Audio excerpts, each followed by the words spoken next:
আমরা পাগল হয়ে যাইনি। আমরা জানি পারমাণবিক অস্ত্র কি। রাশিয়া পারমাণবিক অস্ত্রকে ন্যাটোর বিরুদ্ধে প্রতিশোধ নেওয়ার উপায় হিসেবে এভাবেই হুঙ্কার দিয়েছেন রাশিয়ার প্রেসিডেন্ট ভ্লাদিমির পুতিন। ইউক্রেনের রাশিয়া বাহিনী আরও দীর্ঘ সময় ধরে যুদ্ধ চালিয়ে যেতে পারে বলে মন্তব্য করেছেন রাশিয়ার প্রেসিডেন্ট ভ্লাদিমির পুতিন। সেই সঙ্গে তিনি এ সংঘাতে পারমাণবিক যুদ্ধের হুমকিও বাড়ছে বলে উল্লেখ করেছেন। রাশিয়া বিশ্বের সবথেকে বেশি পারমাণবিক অস্ত্র মজুতকারী দেশ। রাশিয়া পারমাণবিক অস্ত্রের মজুদ আমেরিকা সহ পারমাণবিক শক্তিধর বাকি দেশগুলোর মোট অস্ত্রের মজুদের কাছাকাছি। পুতিন বলেন, পারমাণবিক যুদ্ধে ঝুঁকি বাড়ছে, তবে রাশিয়া অবশ্যই প্রথমে আক্রমণ করবে না। অস্তিত্ব হুমকির মুখে পড়লেই কেবল পাল্টা আক্রমণ করবে রাশিয়া বাহিনী। রাশিয়ার প্রেসিডেন্ট বলেন, অন্য যে কোনো পারমাণবিক অস্ত্রধারী দেশের তুলনায় আমাদের পারমাণবিক অস্ত্র আরও উন্নত এবং আধুনিক। তবে এই অস্ত্রকে আমরা বিশ্বের উপর প্রয়োগ করতে চাই না। এদিকে পরমাণু অস্ত্রের ব্যবহার নিয়ে পুতিনের এমন বক্তব্যের নিন্দা জানিয়েছে আমেরিকা। আমেরিকার পররাষ্ট্র মন্ত্রণালয়ের মুখপাত্র নেড প্রাইস সাংবাদিকদের বলেন, আমরা মনে করি পারমাণবিক অস্ত্র নিয়ে এ ধরনের কথাবার্তা একেবারেই দায়িত্বকাণ্ডজ্ঞানহীন।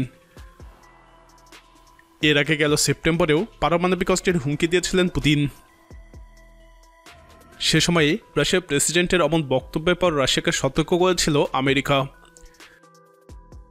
এদিকে যুদ্ধ আরও দীর্ঘ হলে আপাতত এই মুহূর্তে অতিরিক্ত সৈন্য নিয়োগ বা মোবিলাইজেশনের পরিকল্পনা নেই বলে জানিয়েছেন রাশিয়ার প্রেসিডেন্ট। পুতিন বলেন, বিশেষ সামরিক অভিযানের সময়কালটি আরও দীর্ঘ হতে পারে। তবে কোনো অতিরিক্ত সেনা মোতায়েন বা মোবিলাইজেশনের নির্দেশ দেওয়ার অর্থ নেই এই মুহূর্তে। গেল সেপ্টেম্বর এবং অক্টোবরে অন্তত 3 লাখ রিজার্ভ সেনা ডাকা হয় রাশিয়ার। রিজার্ভ সেনা বলতে সেসব সেনাদেরকে বোঝায় যারা আগে সামরিক বাহিনীতে কাজ করেছেন বা যাদের এ সংক্রান্ত পূর্ব অভিজ্ঞতা রয়েছে। পুতিন জানান, 3 লাখ রিজার্ভ সেনার মধ্যে 1.5 লাখ ইউক্রেনে মোতায়েন করা হয়েছে। এই 1.5 লাখের মধ্যে 77,000 যুদ্ধ ইউনিটে এবং অন্যরা প্রতিরক্ষামূলক কাজে নিয়োজিত। আর বাকি 1.5 লাখের বেশি এখনও প্রশিক্ষণ চলছে। তাই যুদ্ধ দীর্ঘ সময় ধরে চললেও এই মুহূর্তে দ্বিতীয়বারের মতো শূন্য মোবিলাইজেশনের কোনো কারণ নেই বলে উল্লেখ করেন রাশিয়ার প্রেসিডেন্ট।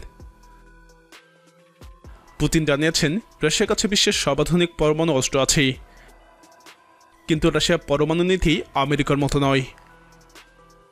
তার দাবি, আমেরিকা তাদের পরমাণু অস্ত্র তুরস্ক সহ ইউরোপের অন্যান্য দেশেও মজুত রেখেছে, যা রাশিয়া করেনি। ইউক্রেনের 4 অঞ্চল অধিগ্রহণ করার বিষয়েও কথা বলেছেন পুতিন। তার দাবি, অধিকৃত খেরসন, ঝাপোরিঝিয়া, দোনেৎস্ক এবং লুহান্স্ক বেশ ভালো আছে। প্রেসিডেন্ট পুতিন কখনো প্রকাশ্যে যুদ্ধ নিয়ে তার ভবিষ্যৎ পরিকল্পনার কথা বলেন না। তবে গত জুলাই মাসে তিনি বলেছিলেন, রাশিয়া অভিযান মাত্রই শুরু হয়েছে। যদি এরপরে কয়েক দফায় ইউক্রেনের কাছে বিভিন্ন অঞ্চল ছেড়ে পিছু হটতে হয়েছে রাশিয়া বাহিনীকে। তবে এগুলোকে খুব একটা পাত্তা দিচ্ছেন না পুতিন। তিনি এরই মধ্যে জানিয়েছেন, এই অভিযান শুরু নিয়ে তার কোনো আক্ষেপ নেই এবং সবকিছুই পরিকল্পনা মতো চলছে। প্রিয় দর্শক, ইউক্রেন যুদ্ধ কতটা দীর্ঘ হতে পারে বলে আপনি মনে করেন?